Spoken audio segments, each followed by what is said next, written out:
From this moment onward, consider this space ours. Outsiders, hit the road. Hold up, what's the deal here? What's got both of you fired up? Right after my mother's funeral, my mother-in-law and sister-in-law launched into a relentless tirade against me. My husband tried to intervene, but they kept on going. You're being deceived. Maybe someone's got you under a spell, they jeered. Yep, it's all because your mom coddled you. She's the one who molded you into this. It's all on her. When they started disrespecting my late mother, I snapped. I can handle them trash-talking me, but I won't stand for it when it comes to my mom. I'm Kathy, 35 years young. My husband David, just a tad older, and I crossed paths at work and tied the knot 5 years back. We used to share our space with my mom, creating quite the dynamic household. Looking back, these past 5 years have been a whirlwind. It all started at my dad's real estate firm half a decade ago. With a knack for understanding the ebb and flow of both people and money, I pursued economics in college and applied that know-how to my career. Yet, amidst my strides, there were whispers.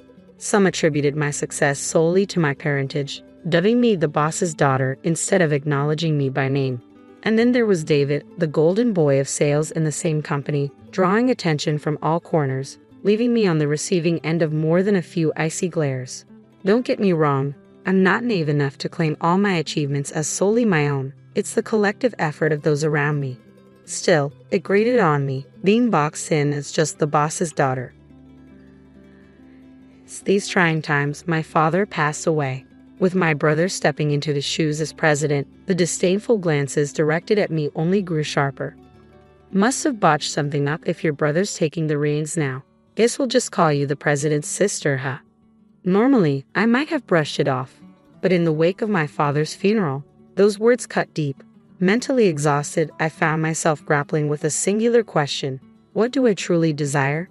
Even as I tried to soldier on, I felt a void, a lack of inspiration. And then, almost impulsively, I uttered those fateful words to my husband David. I want to be an investor. Instead of dismissing my seemingly outrageous aspiration, he stood by me, offering his unwavering support. When I confessed to my mom my desire to quit my job and delve into investing, her response stunned. You should have pursued what you love from the start, without fretting over your father. Despite the rawness of my father's passing, her words felt like a wake-up call. Previously consumed by the negatives, her smile ignited a newfound resolve within me, one that cared little for the opinions of others. Amidst the chaos of funerals, estate settlements, relocations, and a whirlwind of tasks, I embarked on my journey as an investor. It wasn't all smooth sailing from the get-go, but with the unwavering support of my calm and cheerful husband and my mother's encouraging presence, I pressed on. With a combination of my savings and my father's inheritance, my investments began to bear fruit. Over the years, my income soared far beyond what I earned at my previous job, leading to a deeply fulfilling life. Yet amidst this joy, two shadows loomed large: my mother-in-law and sister-in-law, constant sources of concern. My sister-in-law, 3 years senior to my husband and 4 to me, remains unmarried. Since David and I decided to tie the knot, her demeanor suggested she wasn't exactly thrilled. Even my mother-in-law seemed to view me as nothing more than a privileged daddy's girl, despite my equal footing in the workforce. Despite my father's CEO status, each visit to my in-laws was met with snide remarks. Being the coddled princess, I bet you're useless at housework. It's a woman's duty, you know. Spare David the trouble. Mother-in-law, my own mother taught me well, so I'm quite capable. Besides, with both of us working, David and I share responsibilities. It was his suggestion, actually. But my mother-in-law wouldn't hear of it. Even my sister-in-law couldn't contain her frustration in my presence, insisting it's absurd for a woman to marry yet make her husband do chores. After my father-in-law's passing, my relationship with my mother-in-law and sister-in-law took a nosedive. Must be nice, living off David's earnings and lazing about at home. I'm dealing with so much since my husband's gone. How come you get to live so carefree, Kathy? Mother-in-law, as I've explained before, I earn my keep as an investor. I'm far from idling. If you're truly struggling, I'd suggest finding a way to manage your own finances. Besides, having kids isn't the sole measure of a woman's worth. With my father-in-law's demise, my mother-in-law's fixation on money intensified. She seemed resentful of my perceived ease, despite my commitment to my work as an investor. Yet I wasn't inclined to hand over any cash. Every visit to the in-laws revealed more lavish purchases, making it clear where any allowance would end up. I loved David, a man of unwavering trust, and I chose to shield him from the truth about his family. There came a moment when I found solace in confiding in my own mother. Why can't I conceive? The weight of uncertainty as I approached 35, coupled with incessant inquiries from my mother-in-law about when will you start a family, became overwhelming. Her hurtful words labeling me as useless echoed in my mind, and I couldn't contain my frustration. So I poured out my heart to my mother, seeking understanding. Well, I had you when I was 35, so there's no need to worry. Timing is in God's hands, dear. He'll guide us when the time is right. Her comforting words lifted a burden from my soul. From then on, even amidst my mother-in-law's persistent mentions of children, I found reassurance. Children, after all, are a precious blessing. After enduring 5 tumultuous years, a sense of calm finally settled in. Then, unexpectedly, my world was rocked once more by the sudden passing of my mother. Struck by a subarachnoid hemorrhage, she, my guiding light, slipped away, leaving me engulfed in sorrow. David, my steadfast companion through years of shared life, seemed equally shaken. Despite his kindness and support, the funeral arrived before we could fully grasp the void left by my mother's absence.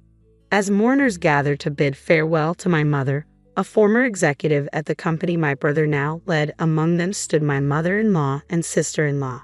It appeared they had chosen a moment when David was absent. "No need for you to be here, Dolan," my mother-in-law remarked curtly, offering no condolences.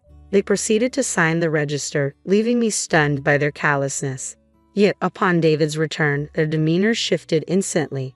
"You might be struggling, but Kathy's shock is likely even greater. You need to be there for her," they'd insist, seemingly mindful of my emotions. Later, as exhaustion from the whirlwind of recent days weighed heavily on me, the doorbell pierced the quiet of our home. My husband, ever considerate, answered it, assuming my mother-in-law and sister-in-law had come to offer support. Without a moment's hesitation, he ushered them inside. As they entered the living room, their glances towards me twisted into unpleasant smirks, and then came words I never expected. "From today onwards, this is our domain. Outsiders need to leave, Mom," David exclaimed, his surprise evident. My mother-in-law's words poured forth unabated. "Until now, we've tolerated your presence because your mom was here, but now, only jobless Kathy remains. If you let yourself be leached by such a woman, you'll ruin yourself. We'll move in with you, so you need to divorce Kathy." "Mom, what are you saying? Especially now, and what do you mean by jobless?" I've explained countless times that Kathy is an investor. When you say investor, it sounds like she has a real job, but let's be honest, isn't she just dabbling in stocks? How can such a woman be a wife? You could do so much better. Wait a second, what's all this about badmouthing Kathy? What exactly are you two insinuating? Kathy earns her own keep. Don't belittle her efforts. You're the ones being misled. You've been under Kathy's mom's influence all this time. Haven't you been brainwashed? That's right, Kathy's turned out this way because her mom spoiled her. I can see why David defends her. It's her mom's fault for raising her like this. As my sister-in-law and mother-in-law continued their disparagement of my mom, my simmering anger finally boiled over. I could endure their insults directed at me, but I refused to tolerate any disrespect towards my mom. "Stop tarnishing the memory of my late mother," I seethed, leering at them. Yet they both grinned smugly, showing no hint of remorse. Fine, we get it. You don't want us talking about your mom, huh? Now that the mom who always sided with you and allowed you to be a recluse is gone, it must be tough to face the truth." My fists clenched, trembling with suppressed rage. Taking a deep breath to rein in my emotions, I prepared to fire back, but before I could speak, it was David who stepped in. "That's enough, Mom. Stop speaking ill of Kathy," David interjected firmly, addressing both my mother-in-law and sister-in-law. "Kathy isn't a recluse. She's a legitimate investor. My mother-in-law and I have been supporting Kathy's endeavors from the start. If Kathy were just fooling around, neither of us would have stood for it." Even my mother-in-law, sister-in-law, and I couldn't conceal our surprise at David's uncharacteristically stern tone. My mother-in-law seemed taken aback, scrambling to offer excuses. "Don't be so upset. Nevertheless, Kathy's lifestyle thus far has been sustained by your income, hasn't it? You've provided her with a privileged life, even buying her this lavish condo." Poor David. If you move in with us, we'll take care of all the household chores. Just give us a small allowance. That's all we need. Isn't that right, Mom?" My mother-in-law's words were cut short by David's flustered voice. "This apartment belongs to Kathy." "What?" My mother-in-law's incredulous cry filled the room, her surprise impossible to conceal. She scrutinized David with wide eyes, as if seeking confirmation. "This apartment belongs to Kathy. When did this happen? I never agreed to that.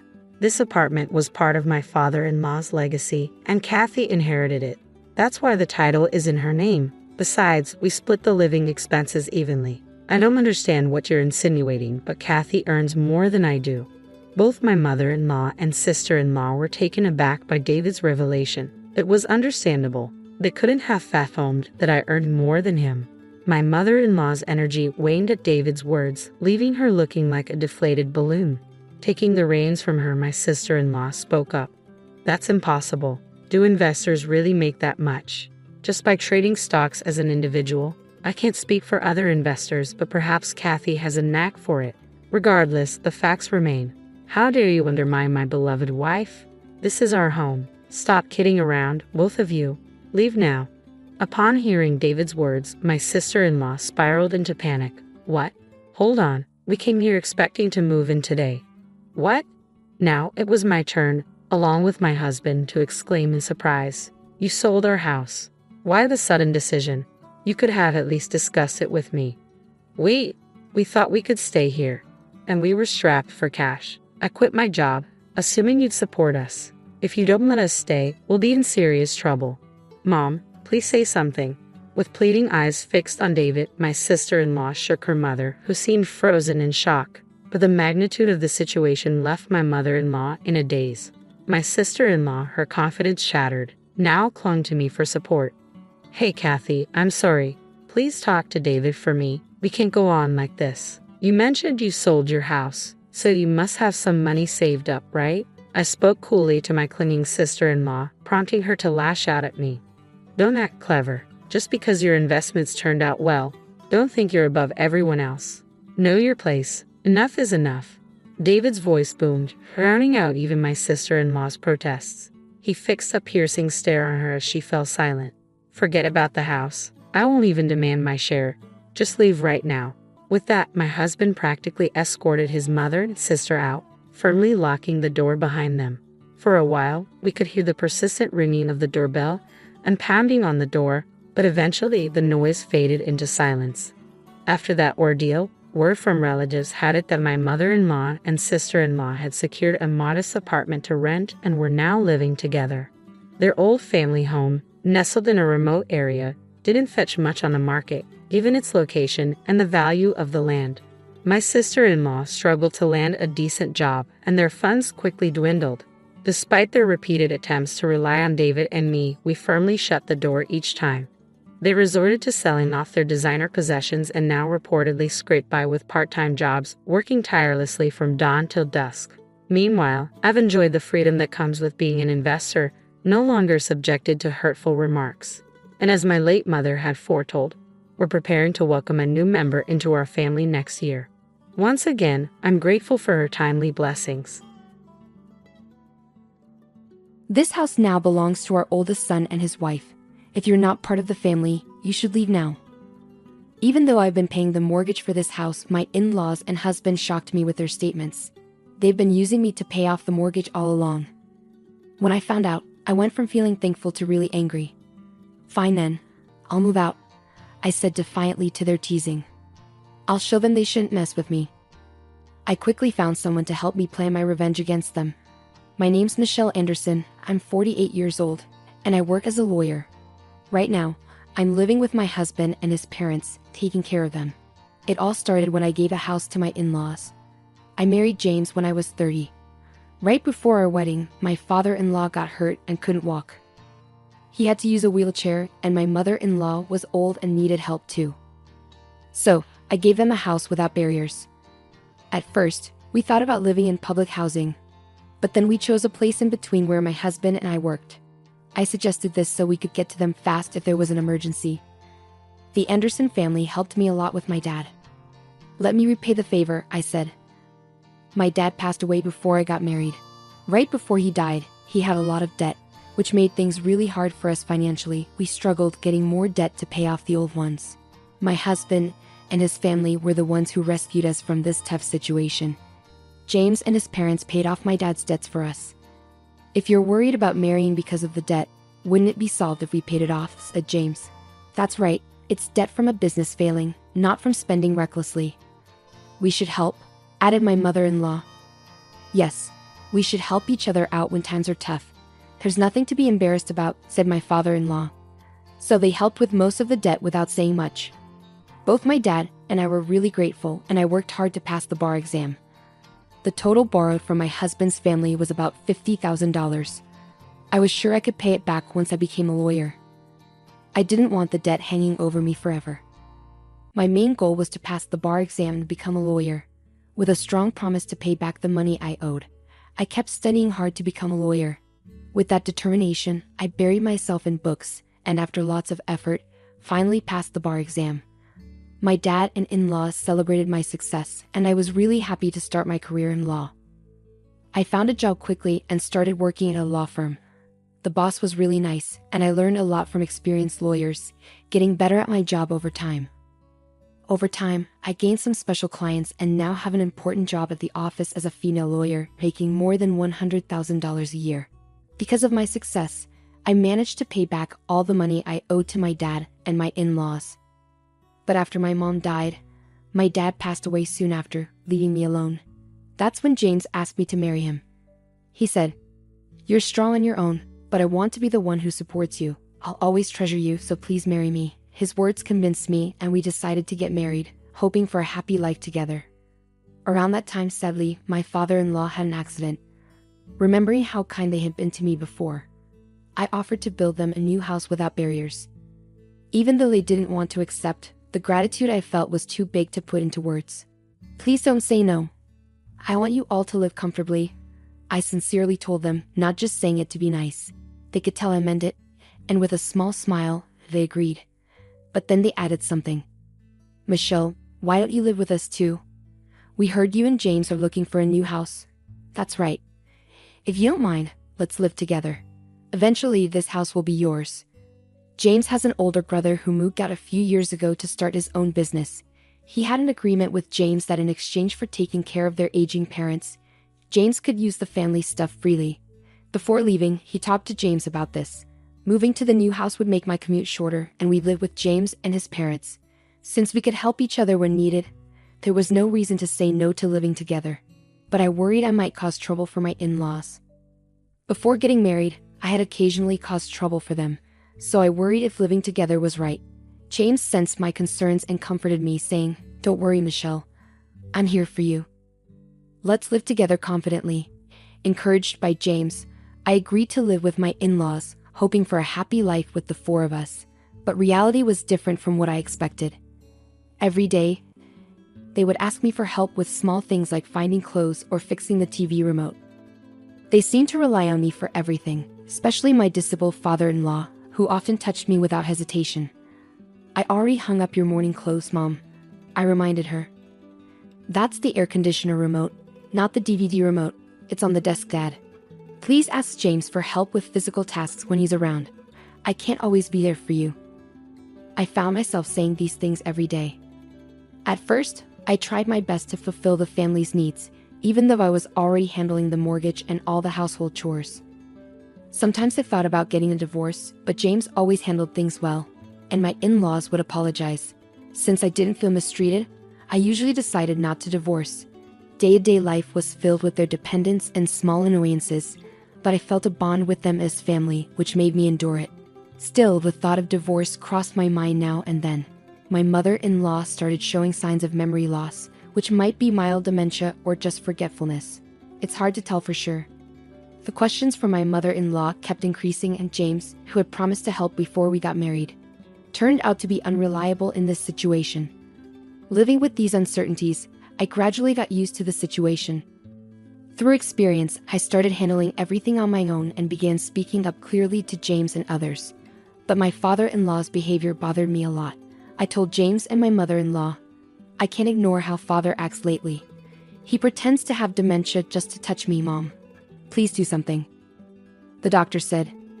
Your father-in-law hasn't been clearly diagnosed with dementia. His symptoms are mild, so it's not certain if it's dementia or not. But my in-laws insisted it was dementia, even though the doctor wasn't sure.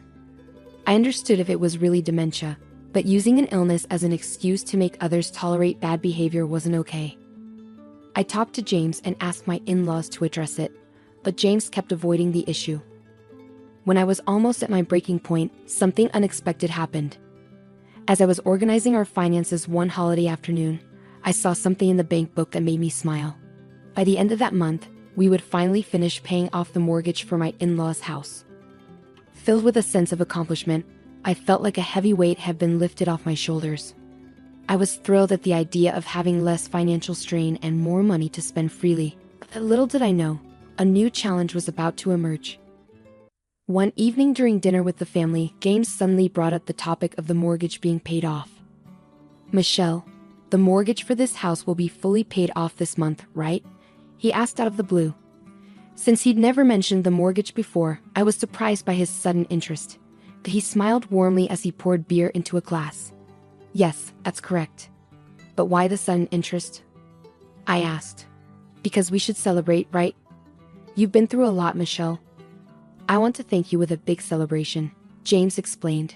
His unexpected words touched me deeply. I was moved that James had considered my struggles and wanted to show his appreciation. Despite wishing he'd help more with household chores, I was grateful for his care and concern.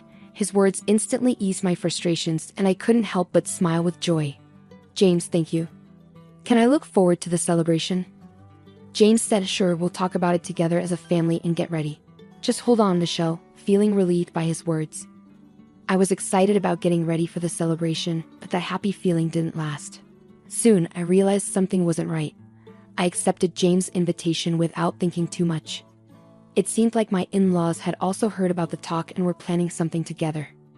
A few weeks later, James and my in-laws asked to meet me. Since work wasn't too busy and I was in a good mood, it seemed like a perfect time for a celebration. Sorry for calling you in suddenly.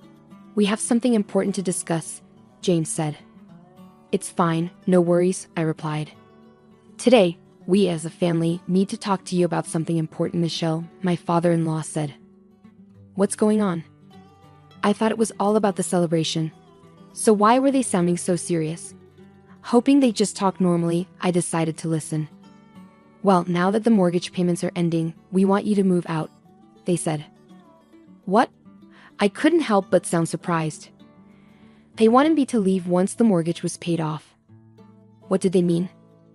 Was it a mistake? The unexpected words made me think it must be a mix-up. I couldn't understand what James was saying, and I couldn't find the right words to respond. I was just confused. Seeing me like that, my in-laws didn't want to wait for me to figure it out and started explaining. We sold this house to our oldest son and his wife. My father-in-law told me. What? I exclaimed, shocked to the core. My mind was spinning, struggling to grasp what was happening. To be suddenly told to leave the house, and on top of that, to learn that it had been handed over to James' older brother and his wife was beyond belief. What did all my efforts for this family mean now? Did this mean my role was over? But how?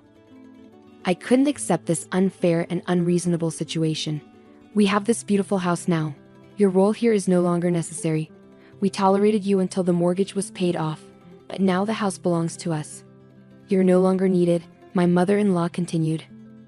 I had lived in this house with James's family, feeling grateful towards them. Out of that gratitude, I stayed silent until now. But it hit me that it was all a charade. Even their help to my father and me was part of their plan to get something for me. Realizing this truth, I felt deeply betrayed and disappointed. Being suddenly estranged from a family I trusted was a crushing blow to my mental well-being. The trust I had built over the years shattered instantly. It felt like everything I believed in was just an illusion. My heart ached with the knowledge that they knew I was working hard to become a lawyer to clear my father's debts, so they took a chance, thinking the investment could pay off. It was a ploy to get me to buy the house. We thought we'd get a good return if we showed you kindness since you and James started dating. We figured the investment wouldn't go to waste, she added. When you were grateful for us helping your father and gave us expensive wine as a thank you, we thought you were easy, she continued. It was before my father's business went downhill. We used to be well off. James seemed interested in my family's wealth from the start. He must have seen an opportunity because he knew I wanted to become a lawyer. I trusted James and his family completely, without realizing how naive I was. That's why we came up with this plan. We hope to gain something big by helping your father, he said. Their confident and shocking statements were difficult for me to believe. So, it's worked out perfectly. We have a fantastic new house in our name, and once the mortgage is paid off, it's all ours. What we do with our property is none of your concern, they declared. Their words were full of planning and determination, and I struggled to accept the truth. It took me a while to realize that everything had been orchestrated from the start. For 13 years, they had been patiently waiting for this moment. They never truly cared for me or my father. We were just a means to an end. Their plan was to get close to our family right from the beginning, and we fell into their trap without realizing. Faced with this shocking revelation, darkness consumed my heart. I felt like I was standing on the edge of a cliff, drowning in despair. I couldn't grasp everything they had planned and executed, so outsiders should leave this house immediately. You have no place here anymore, their words cut even deeper into my wounded heart. Realizing I was no longer welcome in this house left me speechless. This place, once filled with peace, love, and warmth, now felt empty and cold. A chapter of my life had closed, and I was about to embark on a new, lonely journey. Your belongings need to be packed, James. You can't leave immediately, or you'll be in trouble. Let's do it tomorrow. I'll give you until then to pack properly and leave, my mother-in-law declared. This house now belongs to the Anderson family, my father-in-law added. And I'll get the divorce sorted out. There's no point in us staying together anymore, and I'm tired of your complaints. Make sure you've signed the papers by the time you leave this house tomorrow, James said. The words Anderson family hit me hard. It was now crystal clear that I had never truly been accepted by them. Was I treated unfairly, forced to work tirelessly and juggle house chores and my job because I wasn't seen as part of the family? All my doubts blended together, leaving me with only a bitter smile. I was fooled by your family right from the start, I whispered. That's right. Are you stupid? Don't you understand? James snapped. His words shattered something inside me. I lowered my gaze, then slowly lifted my head, forcing a smile as I gave an unexpected reply to my in-laws. Then I'll leave, I said. My heart couldn't find a reason to stay with the Anderson family anymore. All those days were filled with deceit. From now on, my life will take a new path. As I suddenly showed a cheerful face and decided to leave the house without a heavy heart, my in-laws couldn't hide their surprise. Quite obedient, aren't you? Got something up your sleeve? My mother-in-law asked suspiciously. No plans, I replied.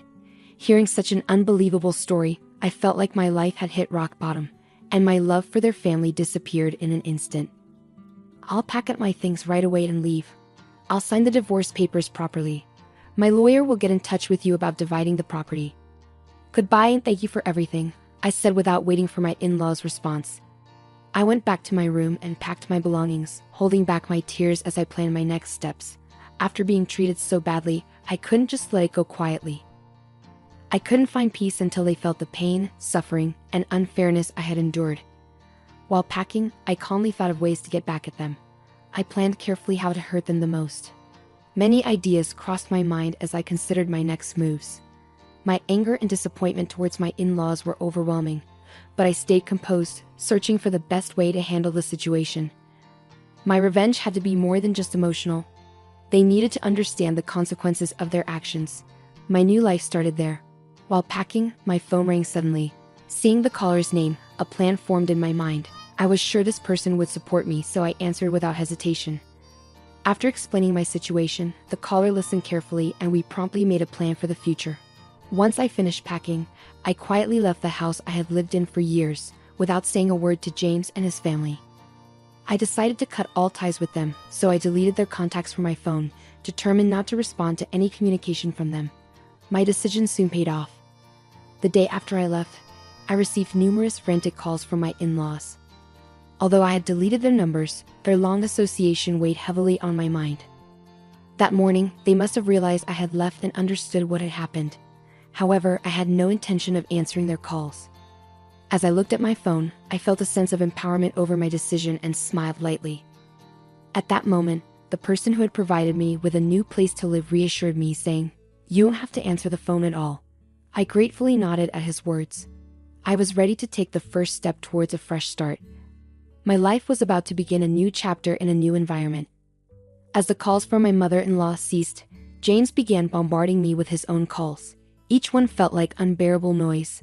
Finally, unable to take it anymore, I turned off my phone and, without turning it back on, canceled the service. It was a clear message that I was ending things with James. 3 months went by, and I had started a new life in a fresh apartment, away from the stress of living with my in-laws. I could focus more on my work, and my daily life became more satisfying. I embraced life to the fullest, free from the constraints of the past. People noticed a change in me post-divorce. I radiated happiness, and my demeanor became more cheerful and friendly. This transformation didn't go unnoticed, and I received many compliments. Despite the mental strain from my past relationship with my in-laws, I decided to nurture my relationships with colleagues at work and foster positive connections. I resolved to put more effort into my job and prioritize communication with my coworkers. As I made this decision, the receptionist at my office appeared on the floor in a panic, urgently informing me, "Miss Cohen, there's a parent and child at the reception looking for you." Cohen was my maiden name, which I retained after the divorce. Hearing her report, I hurried to the reception to find out what was going on. The usually composed receptionist's agitation signaled that something was amiss. Something significant must have caused her distress. Seeing her worried expression, I wanted to offer support, and a male colleague, sensing her state, volunteered to accompany me. Together, we made our way to the lobby. Upon arrival, my expression shifted dramatically as I laid eyes on who was there. My mother-in-law and James. They were causing a scene, loudly berating me for cutting off contact. Their irrational behavior left me stunned and questioning. Others in the office couldn't hide their shock at their actions. Their worn-out appearances, filled with anger, stood out after months of absence. Recognizing the abnormal situation, the reception staff alerted upper management, and soon the office manager appeared in the lobby. "Miss Cohen, a meeting room is ready. Shall we have a discussion there with your in-laws?" "I'll inform him," the manager suggested. Having already briefed the manager on everything, I agreed to the suggestion. Feeling uneasy about going alone, I brought my colleague with me. He was the lawyer I had hired for the matter with James, so they allowed his presence. Heading to the meeting room, I tried to suppress my confusion and agitation. Despite my inner turmoil and anxiety about what lay ahead, I found some relief in the manager's calm demeanor and resolved to proceed step by step. As we walked to the meeting room, my mother-in-law and James glared at me with anger. Despite their dire situation, they seemed displeased to see me thriving at work. Their gaze and attitude left no doubt about their feelings. Sitting across from my in-laws, we exchanged tense glances, and then the manager entered the meeting room with someone else. "Sorry I'm late." "What? Why are you here?" The person the manager brought was James's brother, my brother-in-law. He stood there, glaring at the two with an angry expression. "There's nothing to say. You guys have really done something ridiculous." My brother-in-law used to be a gang leader in his youth, but now runs his own construction company. His employees call him boss, and he can't stand unjust behavior. When I lost my place to live, he helped me out for several weeks in a women's dormitory. He was already aware of the situation with my in-laws' house and, after hearing the details, offered his support right away. Why didn't he know when my in-laws told me to leave the house? They said they had sold it to their eldest son and his wife. I found out everything from Susan and confirmed it. You didn't think you could do such a horrible thing to Michelle and get away with it, did you? As soon as Susan's name was mentioned, James and his mother looked astonished. Susan, his wife and the mastermind behind this incident, had always harbored hostility towards me. Despite my brother-in-law's wishes, she had been a housewife up to this point. It wasn't my brother-in-law's instruction, but her own decision. She believed women were meant to be homemakers, as her own parents had been. So housekeeping was natural for her, and she saw women who defied this as not real women. When Susan saw me, she probably viewed me with envy. My dedication to work for nearly 40 years might have seemed dazzling to her. Additionally, Susan wasn't skilled at cooking. Even my brother-in-law and father-in-law had asked my mother-in-law to teach her, as I had heard from James. On the other hand, I managed household chores well while balancing my job. Perhaps she envied my ability to handle everything efficiently. Every time Susan encountered me, she made snide remarks. She accused me of neglecting household duties or leaving them to my husband, hurling harsh words at me for decades. However, my brother-in-law always intervened, which likely added to Susan's dissatisfaction. He supported Susan's desire to work and helped with household tasks. Susan's inaction in improving her situation was her own choice, and it was unfair for her to take out her frustrations on others. When my brother-in-law warned Susan, she redirected her discontent towards me. Susan confessed that she had orchestrated the entire plan to take over the house and pressure me into buying it. She manipulated my mother-in-law and father-in-law to execute this scheme. They'd probably believed they could obtain their own house and continue pretending to be senile, leaving me unable to object. They had found ways to orchestrate the plan without involving my brother-in-law, whom they couldn't contact because of Susan. James had also accepted a reward for assisting them in this scheme, making them all accomplices. The only person unaware was my brother-in-law, who would have stopped such foolish actions if he had known. This likely filled him with regret, explaining why everyone behaved timidly whenever he visited. When my brother-in-law came over, my parents-in-law didn't take any action, likely fearing the consequences if he found out about the situation. The manager and my colleagues watched my in-laws with astonishment. So, how do we proceed? I have no intention of forgiving even a fraction of the insult I received, let alone the trouble caused to Michelle, I stated firmly. But it was Susan's suggestion, James protested. That's right. We were just misled by clever words. It wasn't intentional, my mother-in-law added. At James' statement, my patience wore thin. I stood up, my face burning with anger, and yelled at my mother-in-law and James. How can you claim innocence after such a betrayal? Do you have any idea how much pain I've endured in these 13 years? My suppressed emotions burst forth, and tears of anger and frustration streamed down my cheeks. My mother-in-law and James had never seen me cry before, no matter the hardship I faced.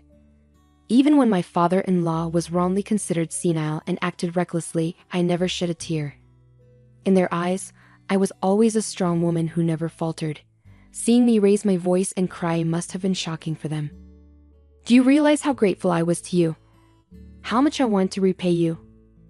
And now to discover that your care for my father was driven by such selfish motives. I may forgive you, but I will never forget. With those words as a cue, my brother-in-law brought someone into the meeting room, a man in a black suit. He sat opposite us, his gaze fixed on my in-laws. He will have to take responsibility for this, he declared. Faced with this unexpected turn of events, my mother-in-law exclaimed in surprise. This man is my lawyer, hired by my brother-in-law. He is a respected attorney in our office, like a mentor to me. We intend to seek compensation for the unfair treatment I've endured, I explained. What do you mean? It's pointless to dwell on the past now, James argued. The past is irrelevant now. The lawyer, who had been quietly listening to my in-laws, adjusted his glasses and calmly refuted them. The current evidence and the basis for the future claim of damages make the lawsuit fully feasible, especially since there was no agreement not to claim property at the time of the divorce. In this case, there is no specific time limit for claiming compensation. As he spoke, the lawyer took out a SSD from his pocket, leaving my in-laws confused. What is that? My mother-in-law asked. This is the record Michelle has been keeping. Her PC was equipped with a camera for remote meetings, and all your wrongful actions have been saved as data, the lawyer explained. My in-laws' expressions turned pale upon learning this truth. Michelle mostly worked in the living room, didn't she? Modern laptops often have built-in cameras, and your harassment in the living room has backfired, the lawyer said before pocketing the SSD. He then turned to my in-laws, stating firmly, the ownership of the house is already in Michelle's name, and your eviction is just a matter of time. We will proceed with legal action promptly, so please prepare the funds. Wait, you're saying it's changed to her name? James reacted to the lawyer's statement.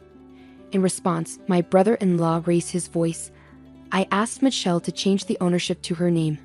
Thanks to you putting it in Susan's name without permission, the change was surprisingly easy. Anything to say about that? My brother-in-law taunted James with a mischievous smile. James, who had never won a fight against his brother since childhood, couldn't argue back. and my mother-in-law also remained silent. I will also properly bill you for all the expenses involved in that transfer. That's only fair, right? After all, it was your wrongful actions. If you don't deal with what you've started, we'll be in trouble too, said my brother-in-law, folding his arms and standing imposingly. Wait, you're saying it's changed to her name? He added sternly, throwing the words at them. The two were left speechless before my brother-in-law's firm demeanor. He had also informed Susan, his wife and the mastermind behind this ordeal, about the situation. After resolving this matter, he expressed his intention to divorce her over the phone. I'm really sorry for involving you in this, Michelle. Even though I didn't know, I will support you fully until you are satisfied. Let me know any requests you have. It's my family who did this, so I have a responsibility too. My brother-in-law apologized sincerely, and I nodded in gratitude. This outcome was a significant achievement for me, especially considering that the maximum amount for moral harassment compensation is usually around $30,000. I felt nothing but gratitude. Fortunately, the house was returned to my possession within a few days. With my brother-in-law's supervision, the furniture and appliances were also moved back, and everything was successfully recovered. Currently, the house is being used as a rental property. It's too big for me, and with its good location and accessible features, it seemed wasteful not to utilize it. Following my brother-in-law's advice, I started renting it out. Susan is busy with work, trying to pay off her debts. Following my brother-in-law's instructions, she works tirelessly from morning till night, and my mother-in-law and James are in similar situations. My father-in-law, unable to work due to his disability, contributes from his pension towards the debt repayment, and they seem to be leading a challenging life. I feel relieved knowing my brother-in-law is a reliable person. Years have passed since then, and I continue my work as a lawyer. Thanks to my brother-in-law, the monthly payments are going smoothly, and it's expected to be paid off by next year. Despite often contemplating giving up amidst the hardships, I held on to the belief that my efforts would be rewarded someday. That belief has become a reality, and I live each day with gratitude. It appears our working styles just aren't compatible. Starting tomorrow, there's no need for you to come in, I declared, feeling I had reached my breaking point. I couldn't continue working under such leadership any longer, so I made my decision on the spot. Understood. I'll tender my resignation effective immediately. Thank you for the opportunity, I replied calmly, though inside I lamented leaving a job I once cherished. As I adjusted to the hectic pace of my days, a new clerk approached me with news of a visitor. Curious, I made my way to the reception room, where I found Samantha waiting. John, please reconsider returning to our company, Samantha implored, surprising me with her humility. Gone was the stern, demanding figure I once knew. My name is John Baker, and I have been dedicated to our boutique couture shop in this small town for 20 years. Despite its couture label, our clientele for bespoke items has diminished, prompting us to expand our offerings to include suits, shirts, and even school uniforms to sustain our business. Despite the changing landscape, I've always cherished our shop for its strong community roots and values. However, the atmosphere shifted when our long-standing president fell ill. He was the visionary behind our establishment, but as his health declined, his granddaughter Samantha Smith, with no prior industry experience, assumed leadership. While the transition occurred smoothly, Samantha's approach to management left much to be desired. I found myself particularly singled out by her harsh scrutiny. Samantha, how are our sales faring recently? I urge you to secure new contracts promptly, she demanded, clearly irritable. I've been actively seeking opportunities, but it's challenging to attract clients interested in couture. The decline in demand is evident, and our traditional couture model is facing challenges, I explained, attempting to provide context. However, Samantha's response was unforgiving. I don't want excuses. It's not a matter of impossibility, it's a matter of effort. Until you bring in new contracts, merely servicing existing clients won't suffice. I expect you to expand our client base, she retorted with a heavy sigh, leaving little room for discussion. Don't assume you're here indefinitely. Spend more time networking outside. Don't return until you've clinched a contract, Samantha commanded, rising from her seat, her designer bag and impeccably tailored suit serving as symbols of her authority as the company's president. However, her penchant for spending work hours at spas and salons eroded the respect of her employees. Taking a break, Miss President? We have a 3:00 p.m. meeting regarding the uniforms. I interjected, only to be met with Samantha slamming her bag onto the desk with a resounding thud. A break? Let me make this clear, a president doesn't take breaks. It's frustrating to be lumped together with regular employees. Opportunities can arise unexpectedly, and it's crucial to maintain a visible presence. Think before you speak, she reprimanded sharply, before briskly making her exit, the glimmer of her ostentatious diamond necklace almost blinding in its brilliance. As the lunch break commenced, I hastily devoured my meal, reminiscing about the days when leisurely lunches were the norm before the previous president's departure. Since Samantha assumed control, the luxury of idle chatter and shared takeout had vanished. Instead, there was an unrelenting emphasis on performance metrics and contract acquisition, with Samantha often remarking, "If you have time for lunch, you have time to sell." It was a stark departure from the camaraderie we once shared, leaving me wistful for those bygone days. However, sentimentality must take a backseat today. Amidst my packed schedule of client visits, securing a new contract is imperative. While skipping pleasantries with established clients could potentially increase sales visits, I remain steadfast in my belief that nurturing personal connections is paramount. There's a unique joy in collaborating with trusted tailors and selecting couture pieces together, fostering a sense of trust that transcends mere transactions. It's these enduring relationships that compel customers to invest in our couture for their special occasions. Despite the pressing time constraints, I ensure to extend genuine greetings to our suppliers and loyal clientele. Visiting the home of an elderly customer who had entrusted me with her granddaughter's wedding couture, I inquire of the recent nuptials. The warmth in her recounting of the celebration and her satisfaction with our couture fills me with genuine happiness. When she entrusted me with her other granddaughter's wedding attire, it was truly a moment of joy.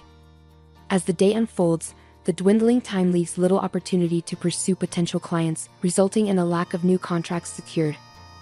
With the clock striking 2, I reluctantly begin my return to the office, knowing I must hurry to make it in time for the impending meeting. Each step feels heavier with the weight of unfulfilled expectations. Upon my return, Samantha's probing words greeted me, igniting a sense of dread. Her assumption that I must have secured a contract due to my absence from slacking off left me speechless. Samantha's presence, unusually early for once, seemed to amplify the tension in the room, threatening to unravel my composure. My hesitant response only seemed to exacerbate Samantha's displeasure as she kicked the desk, her voice escalating in frustration. "No results? You're becoming a liability to the company. Perhaps it's time you started looking for a new job. There's no shortage of skilled individuals, unlike someone in their 40s with no discernible talents." Her words stung, fueling my irritation as I reluctantly shared the modest progress I had achieved. Despite the positive feedback from a client who expressed interest in utilizing our services again, Samantha's reaction was far from encouraging. "And when will this potential sale materialize? How many items? At what price point? Is this a one-time occurrence or a recurring agreement?" Samantha's interrogation continued, her tone devoid of warmth or understanding, further deepening my frustration. "Listen, you seem to confuse socializing with sales. Sales isn't complete until the product is delivered and the invoice is sent. It serves us no purpose to inflate the significance of your casual conversations and boast about them." Though I felt the urge to retort against Samantha's assertion, the reality remained that I had failed to secure any new contracts. Determined to prove her wrong, I resolved to redouble my efforts and secure a contract the following day. As I began organizing for the impending meeting, Samantha unexpectedly interjected. "Change of plans. I have an appointment to attend, so let's postpone the meeting report until tomorrow," Samantha announced, already preparing to leave. Caught off guard, I couldn't help but question her decision. "Wait a moment, I was under the impression we had a meeting scheduled for today. If we don't confirm and proceed with the orders now, we risk missing deadlines. Your presence as the president is crucial. Is this appointment truly unavoidable?" I queried, met with an unmistakably irritated expression from Samantha. "It's an important dinner engagement. I don't have time to spare on this matter, so I'm leaving now," Samantha asserted, her tone brisk as she made her way towards the exit. Just before departing, she turned back to address me. "Remember, your job isn't finished after the meeting. Once the orders are placed, go out and secure at least one new contract. And don't expect any overtime pay, so give it your all," Samantha remarked with a hearty laugh before exiting, leaving behind a puzzled meeting attendee who had expected the president's presence. However, I managed to reassure them and salvage the situation. In our small-scale company, trust is paramount. This was a principle instilled by the previous president, who led by example, always attending sales meetings and diligently overseeing deliveries. It was this commitment to service that garnered trust from our community, sustaining our business thus far. Yet lately, I sensed a decline in that trust. Determined to restore it, I resolved to handle the situation with integrity and secure orders as usual. After seeing off our business partners and gaining their understanding, I immediately began preparations for further sales visits. I'll be stepping out for a while, so feel free to leave when you're ready. Thank you all for today, I announced to my colleagues, eager to take proactive steps towards rebuilding trust in our company. It was already nightfall, the workday long over, as I exchanged greetings with a few remaining colleagues before embarking on my sales rounds. The following day, I arrived at the office with renewed vigor. The previous day's cold calls had yielded promising results. I had engaged with a potential client interested in revamping their company's uniforms. Though not a major corporation, our conversation flowed smoothly, culminating in the agreement of a contract on the spot. While the initial order only encompassed summer apparel and winter sweaters, the prospect of nurturing this client relationship could lead to lucrative opportunities, including renewals and referrals to other businesses. Aware of the potential of such connections, I felt buoyant, anticipating a positive report to Samantha. However, my optimism was short-lived. Samantha, who arrived slightly late, summoned me immediately. "John, don't we have a report from yesterday's meeting? And I want to hear about your subsequent activities." "Certainly, I'll provide the report now," I responded, approaching Samantha with a sense of eagerness. Yet, upon reaching her, I noticed her rubbing her temples wearily. "Are you all right? You seem unwell, Miss President." "Just proceed," was her curt reply. A faint odor of alcohol lingered in the air, indicating she had indulged until the early hours and was now feeling the effects. Seeing Samantha in such a state left me incredulous. Despite my astonishment, I succinctly recounted the events of the previous day. We proceeded with the order as usual for this year. There was some negotiation on price, but they understood that it wouldn't change moving forward, and then... "Wait a minute, they requested a discount, didn't they? And you resisted?" Insisting on raising prices, Samantha interjected, her bloodshot eyes fixed on me with intensity. "No, that's not the case. While we ideally would adjust prices to account for inflation, given that we're offering similar products to other companies, it's challenging to implement such changes without impacting their profit margins. Unfortunately, they weren't receptive to that idea," I clarified, bracing for Samantha's reaction. Infuriated by my response, Samantha lashed out. "That's precisely why they're taking advantage of us. We need to assert ourselves like they do. What's your plan? It's not about their profits. Our profitability should be the priority." Though she held the title of president, I couldn't align with Samantha's viewpoint. While assertive negotiation is crucial, prioritizing one party's profit over the other can be detrimental, particularly in intercompany transactions. Recognizing that further debate would only escalate tensions, I proceeded with my report from the previous day. "We'll reassess the pricing structure moving forward. Additionally, I'm pleased to report that we've secured a new contract," I announced, hoping to garner at least a modicum of approval from Samantha. "Not bad. What's the projected profit margin?" Samantha inquired, displaying a faint glimmer of interest. "We've acquired an order for summer clothing and winter sweaters from a small-sized company with a few dozen employees. While it's not a monumental contract, it represents a promising foothold for potential future opportunities," I explained, eager to highlight the potential for growth. However, Samantha's response was disheartening. "Is that all? And it's not even culture? It seems your efforts outside of regular work hours have yielded little." "Truly disappointing," Samantha remarked, her words piercing through my optimism. At that moment, I felt a surge of frustration and disillusionment wash over me, reaching my breaking point. "Excuse me, but it seems you misunderstand the nature of this job. It's the relationships and connections we cultivate that drive our success, not just immediate profits," I asserted firmly, challenging Samantha's narrow focus. Though taken aback by my boldness, Samantha quickly reverted to her usual haughty demeanor. "Understood. It appears we're not compatible." "You needn't come in from tomorrow," Samantha declared, drawing a decisive line.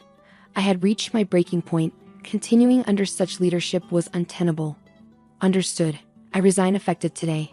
Thank you for the opportunity," I responded without hesitation, knowing that I couldn't continue in an environment that disregarded the importance of meaningful connections. With that, the decision was made for me to leave the job I once loved. Alone in the empty room, I grappled with uncertainty about my future. Despite leaving abruptly, I had nowhere to turn. My modest salary had left me with little in savings, and the prospect of financial instability loomed large. Then, unexpectedly, a familiar name flashed across my smartphone screen: Tom Wilson. We had attended college together, sharing fond memories and occasional outings. Though our interactions had dwindled in recent years, the call from an old friend filled me with hope.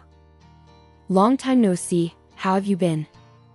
Tom's voice carried warmth and familiarity, offering a glimmer of comfort in my moment of uncertainty. "Indeed, it's been too long. I'm doing well. You sound great too, John." Tom greeted me warmly, though his next words cast a shadow over our conversation. "How's work?" "Knowing you, John, I'd imagine you're excelling as a capable leader with a strong support network." "It's a bit complicated.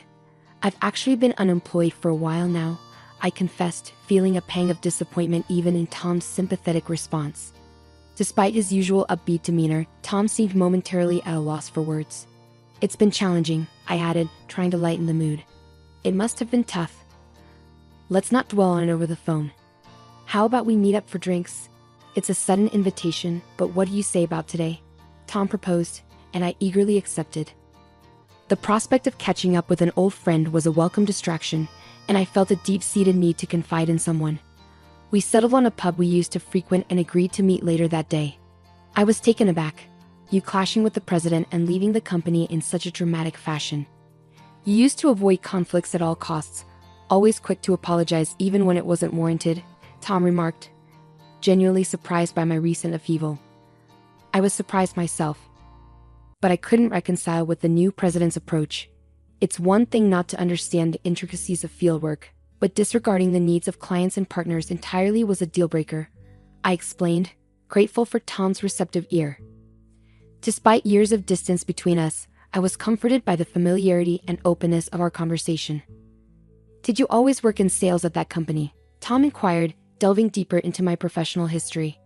Sales was certainly a big part of my role, but I also dabbled in website development and attempted to introduce new products. It was enjoyable, but unfortunately, budget constraints hindered our progress. I explained to Tom while showing him the company's website on my smartphone, proudly revealing that I had created it myself. "Did you really design this? I assumed it was outsourced. It's just as professional as any other site," Tom marveled, impressed by my handiwork. The previous president emphasized the importance of a website that would appeal to younger demographics, so I dedicated myself to learning. While couture is undeniably beautiful, the industry is facing challenges. I had to think outside the box, I elaborated, recalling the efforts I had invested in the project. "But with our company's size, there are limitations," Tom observed, leaning in attentively as I continued. "True, but I had ideas that I wasn't able to fully realize," I confessed, seizing the opportunity to share my aspirations with Tom. "The demand for everyday culture may be declining, but there's a growing need for attire for special occasions and social media appearances. By focusing on these niche markets and catering to inbound demand, I believe we can chart a successful course forward," I explained passionately, articulating my vision for the future. Indeed, I had aspirations beyond just culture. I envisioned introducing high-quality leather goods under our brand at a slightly lower price point. Offering consumers affordable yet luxurious products would not only be appreciated, but could also yield substantial profit margins. "We can't rely solely on thin margins to sustain our business," I explained to Tom, elaborating on my vision for diversification. Tom listened intently, his arms crossed as he contemplated my words. "So, was it the lack of initial investment, or did you abandon the idea due to insufficient funds?" "It was a combination of both, along with the current president's strong opposition," I admitted. She argued that a culture shop shouldn't stray into other ventures. I understood her desire to preserve the legacy of the previous owner's cherished culture shop without deviating from tradition. However, it's becoming increasingly difficult to resist the inevitable changes brought about by time and the declining industry. I had hoped to inject new ideas into the company, but they weren't well received. Finishing his beer in one gulp, Tom turned to me with a serious expression. "John, how about joining my company? I'll offer you a fixed salary equivalent to what you were earning, plus commission on sales. It's a pretty good deal, don't you think? His eyes held a sense of determination. I was taken aback by Tom's offer to join his company. I had known he was running his own brand as a sole proprietor, primarily online without a physical store, but I never imagined he could afford to hire someone like me. When I expressed my surprise and sought confirmation, Tom chuckled and reassured me, "You underestimate me. While my main business operates online, relying on outsourcing alone isn't sustainable in the long run. It's time for expansion, and I believe bringing you on board is the right move." He leaned in, whispering the impressive turnover of his store and his monthly earnings, leaving me in shock. The amount he made in a month far exceeded my yearly income. "So, I'm looking forward to having you join us. I'll be counting on you starting next week," Tom concluded, and we agreed to formalize the contract later, sealing my employment at his company. Upon joining Tom's company, I wasted no time in making an impact. I revamped the website, making product searches easier and more intuitive. The result was a tenfold increase in page views almost immediately. Additionally, I introduced suits and leather accessories to augment the range of products, which had previously consisted mainly of t-shirts. The quality and usability of these new additions were well received, and positive word of mouth quickly translated into increased sales that outstripped those of the t-shirts.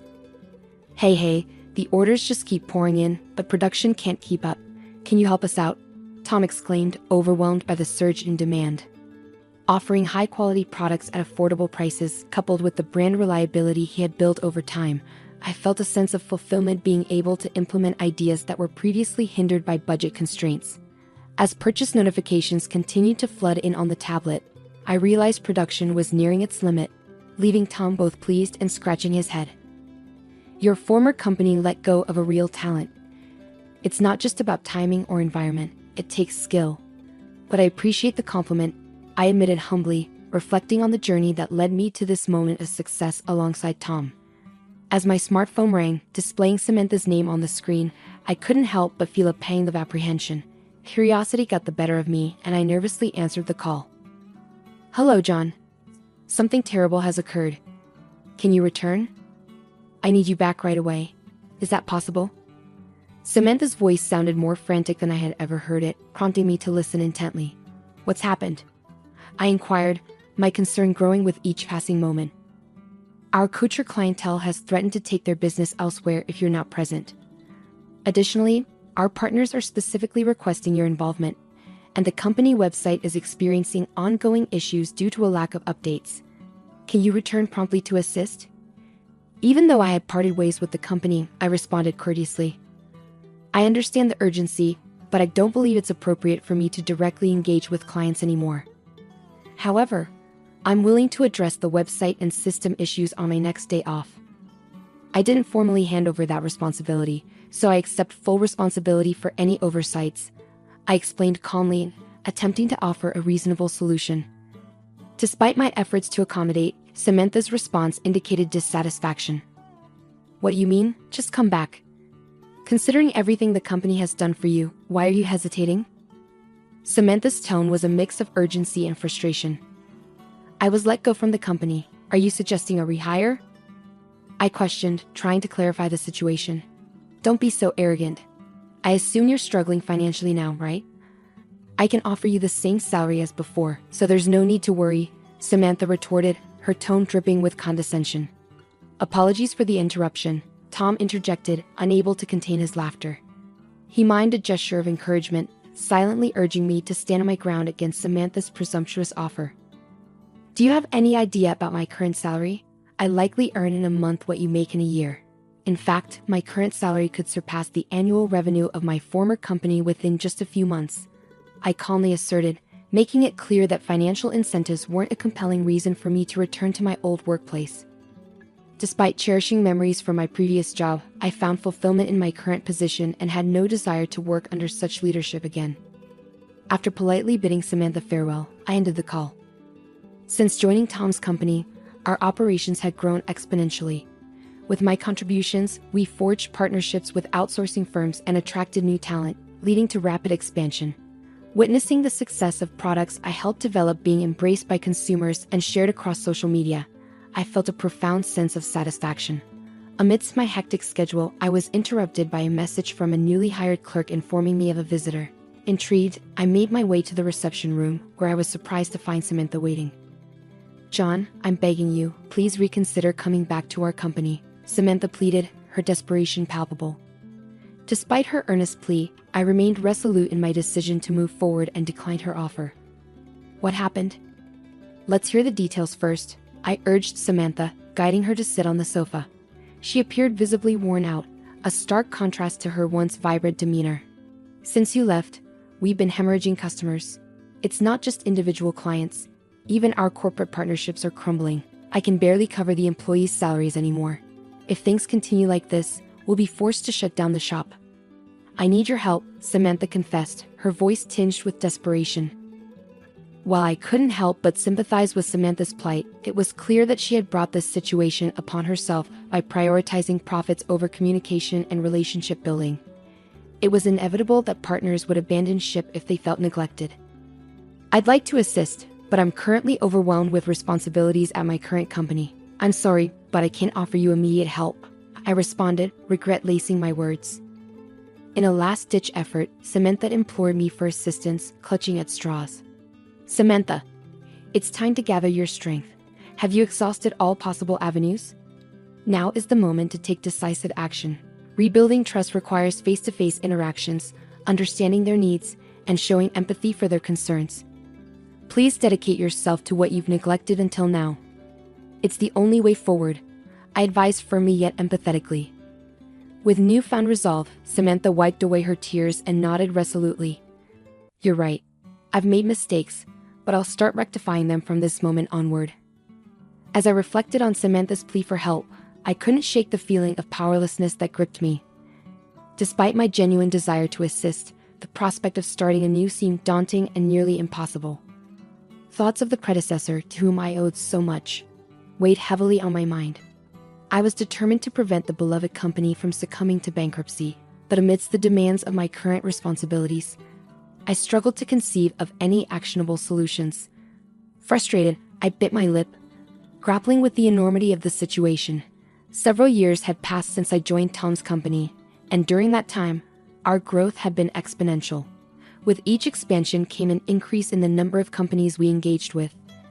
"John, what do you think of this?" "I believe it would be perfect for an important dinner date," Samantha proposed eagerly, seeking my opinion. "It's fantastic. Exactly as I envisioned, and the fabric is exquisite," I replied, genuinely impressed.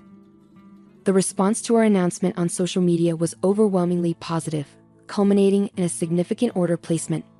"We'd like to place an order worth $50,000 with your company for now." "Thank you so much," the client expressed their gratitude.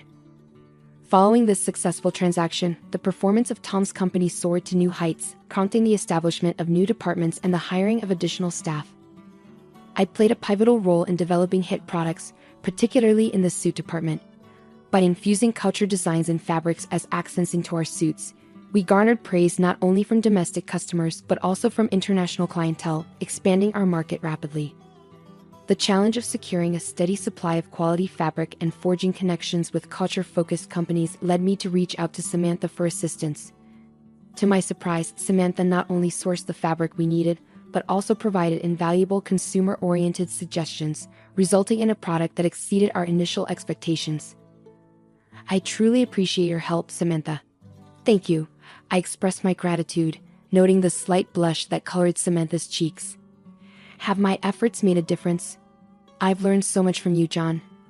Despite holding the title of president, I realize now how misguided I was in my approach. I was consumed by a desire to assert my authority in an industry I knew little about. It was a grave mistake. But thanks to your guidance, I've learned the importance of fostering relationships with employees and partners, ultimately earning the trust of the community. "I'm confident that my company will continue to thrive," Samantha reflected sincerely. Meanwhile, Tom, who had always been immersed in his work, found himself embarking on a new chapter as he tied the knot with a significant partner. As I witnessed Tom's happiness on his wedding day, I couldn't help but share in the joy as if it were my own. "Congratulations, you're absolutely radiant," I exclaimed, admiring Tom's appearance. "Well, it's all thanks to the impeccable design of this suit. I just hope I can live up to its elegance," Tom replied with a chuckle. Sharing in the laughter, we exchanged heartfelt wishes, savoring a moment of joy that illuminated the routine of our everyday lives and transformed a fleeting occasion into a cherished memory. It was a reminder of the transformative power of clothing, and I felt privileged to be part of an industry that wielded such influence. With renewed determination, I resolved to continue crafting work that brought beauty and